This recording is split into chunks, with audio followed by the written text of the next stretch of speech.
Hello, folks. I forgot I have to look at the light up there. How you doing today? So I'm just going to go ahead and hit the next subject in my book that I had written. I put a few little adjustments into it because of some of the things that I've developed in my theories since the time that I wrote the book in 2019 at this point, and what I've currently or most recently thought to myself in greater theories of the stuff that I like to think about. So I kind of poke a little bit into gravity, and I expand on that theory of gravity, not taking away anything that I've said and done already so far. So I'm going to go to my book, and here we see it. So in this portion, it's basically the introduction. It's kind of like doing the introduction all over again, but this is just my book. And as I go through my book, we will be getting to the much more interesting things of my graphics and how they describe my interpretation of what the Earth is telling us about its past.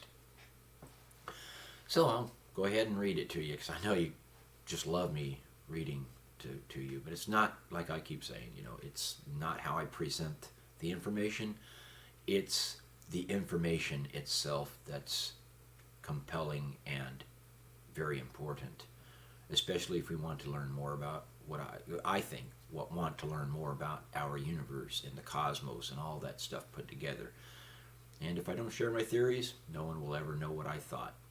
Don't really want to go to my grave with my secrets if my secrets could be helpful. So, here we go. Introduction. Gravitational force is one of the most basic and fundamental forces operating throughout the cosmos. According to the NASA Space Place Explore Earth and Space website, May 1, 2019. Quote, gravity is the force by which a planet or other body draws objects toward its center, unquote. But where does gravity come from? Gravity is understood to come from mass and energy. This is true, and an essential consideration for this theoretical approach to the construct of our cosmos. Mass alone, even with energy, is not what generates gravity. These are my theories, remember. The mere size of a celestial object is not what generates gravity. In the theories comprised in this book, celestial objects of mass possessing little energy may have weak or non-existent gravitational attributes. For example, the moon. Another aspect of the absence of gravity being generated from a derelict celestial body, but a body which appears to have a gravitational attribute, may be something like pseudo-gravity. In this instance, pseudo-gravity would be a gravitational force generated not from a derelict, non-rotating celestial body, but from the current of a greater force. I'm going to scroll down. Watch my paper. Don't get too dizzy. The current of a greater force might be something to the likes of a universal jet stream. The universal jet stream flowing around and past a derelict celestial body would behave like current behaves in the rapids of a fast-flowing rocky river. The derelict celestial body might not be derelict for long, though. Eventually, the universal jet stream would capture the derelict celestial body and begin causing it to rotate, thereby making it a rotating celestial body, or RCB, which is one letter shy of DRCB, which is differential rotating celestial body. However, that's not in here. I didn't write that. I'm just telling you. Over the course of time, a RCB, that's correct, a RCB, because if I was to spell it out, it would be a rotating, not an excuse me, choking on my coffee. And rotating. So, you see, it's a RCB may be capable of regenerating a molten core. Because you basically create heat, right, from the friction. That heat will be warmer toward the center. Suddenly now you might see something becoming a little more malleable. And if it does become more malleable at the core of the planet, guess what? That core will begin rotating in the opposite direction at some point. Providing it's a good enough force spinning it. So, pseudo-gravity is essentially not gravity in the sense of being generated from a vortex directly.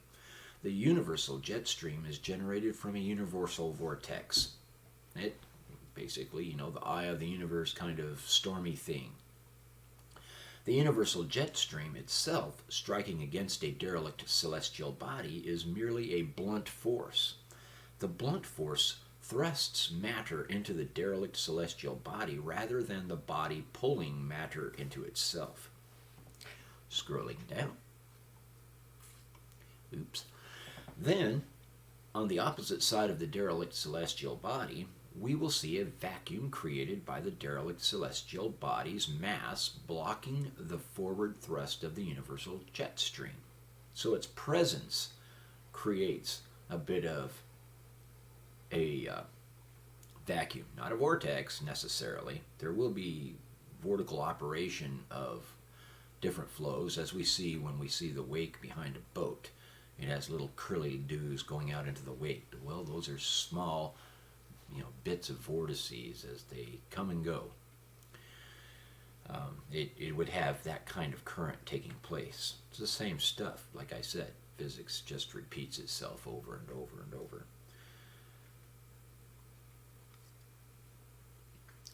And as I go down here, this restricted zone of vacuum creates a pseudo-gravitational force as it temporarily captures and holds matter before the matter is sucked back into the derelict celestial body's wake, just like I explained.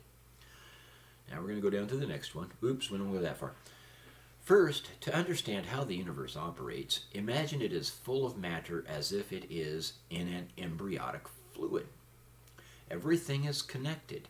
Just because we cannot see, feel, smell, or touch this notional embryonic fluid does not mean it does not exist. I'm going to put a comma there. That just really bothers me. Comma, separate the two thoughts. Once upon a time, separate the two phrases. That's one thought, right? Okay, easy. I'm not Grammarly girls or something, okay? Or is it grammar girls? Okay, well, they're all great. I love them. Once upon a time, we could not see atoms. This, however, did not prevent us from theorizing the presence of atoms. The energy behind solar dynamics is primarily twisted and churned by the activity of gravitational force. That is, multiple gravitational forces. When we consider the 6 vortices that surround differential rotating celestial bodies, each one of those vortices generates its own gravitational force, in addition to the external vortex of its gravitational force. So you have several different points of forces coming together, and then when you have them meeting at their tangents, well, some of the tangents are flowing, as we've discussed before, and some are turbulent. But either way, you've got all this twisty-do action going on, and, well, there's why you have a lot of twisted, weird-looking things coming out of the sun. The energy output of a celestial object depends on the number of differential forces combined with positive and negative charges. Heat is a crucial component of differential operation, whether the heat is above or below 0 Kelvin. Heat is an accelerant for generating electromagnetic charge and output. Accelerated differential activity produces a higher electromagnetic output. These are my theories. Okay, easy on me.